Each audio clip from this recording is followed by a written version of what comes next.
Malupit na Pinoy knockout artist, tinapos ang Thai fighter sa unang round lang. Oguni, ginawa na ang lahat para talunin si Casimero. Ito ang mga pag-usapan natin ngayon mga lods. Eto na mga lods.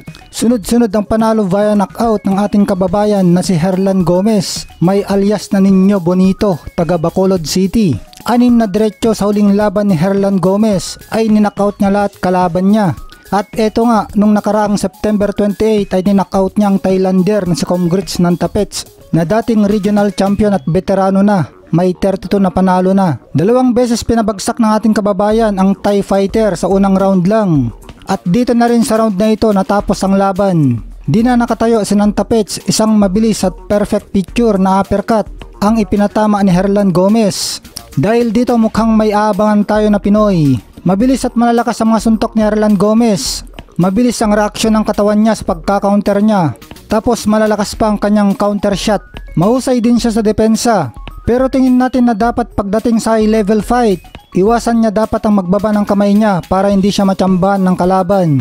Dahil sa panalong ito ng tubong Bacolod City, na batang-bata pa, edad 24 years old pa lang, ay umakyat ang kanyang kartada sa 11 wins with 8 knockout at 1 lang ang talo. Napakasipag naman nitong si Herlan Gomez. Sa taon na ito, naka-6 na laban siya at puro panalo sa pamamagitan ng knockout lahat. Kaya hakot-hakot sa kitaan ang batang ito. Maganda itong napaka-aktibo niya, lalong maasa ng gusto ang husay niya. Tatalino pa siya sa pakikipaglaban at lalakas pa ng gusto ang kanyang stamina. Kapag lagi mo kasing ginagawang isang bagay, mamamaster mo ang bagay na ito.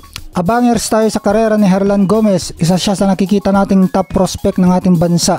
Nakabase ngayon ang Pinoy sa Bangkok, Thailand sa ilalim ng Highland Boxing Team at suportado siya ng kanyang manager na si Monju Guanson na taga Bacolod at promoter Brico Santig na taga Bangkok, Thailand. Kaya saludo din tayo sa may hawak sa kanya, ang dami niyang laban. Naka-6 na laban siya sa taon na ito. At October pa lang ngayon, kaya baka magkaroon pa ito ng laban sa taon na kasalukuyan. Total mukhang hindi naman siya pinagpawisan sa huling laban niya at hindi man lang siya natamaan at napuruhan kahit isa. Samantala, 10 araw na lang at makakasaksi na naman tayo ng magandang bakbakan mula sa ating pinaka-exciting na boxer sa Pilipinas na si John Riel Cuadro Alas Casimero. Makakalaban niya ang sikat sa Japan na si Japanese former super bantamweight world champion Yukinori Oguni sa October 12 sa Ariake Arena, Tokyo, Japan. Maganda na impresibo sana ang panalo ni Cuadro Alas.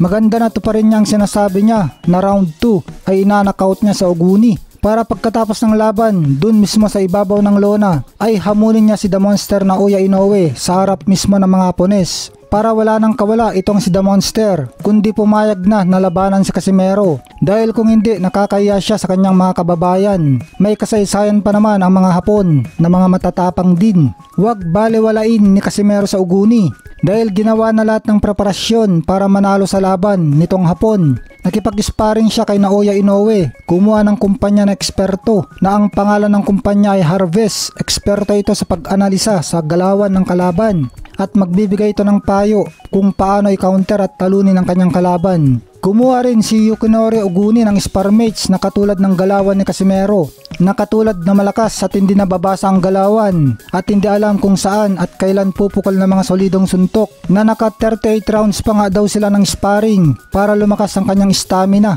para daw maratrat si Casimero sa mga huling rounds kasi nakitaan si Casimero na mahina ang stamina sa huling rounds sa laban niya kay Philippus Ngitumbo noon.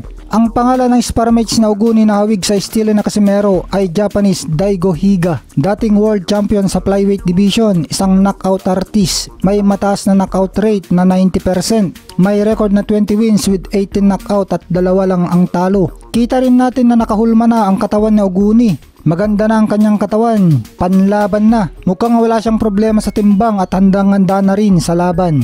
Pero syempre, tiwala pa rin tayo na mananalo ang ating pambato sa laban. Karamihan nga ng mga Pinoy ay nagsasabi na easy fight lang para kay Casimero itong sa Oguni. Kaya inaasahan natin na early next year na magaganap ang malaking bakbakan niya kontra sa The Monster na Oya Inoue.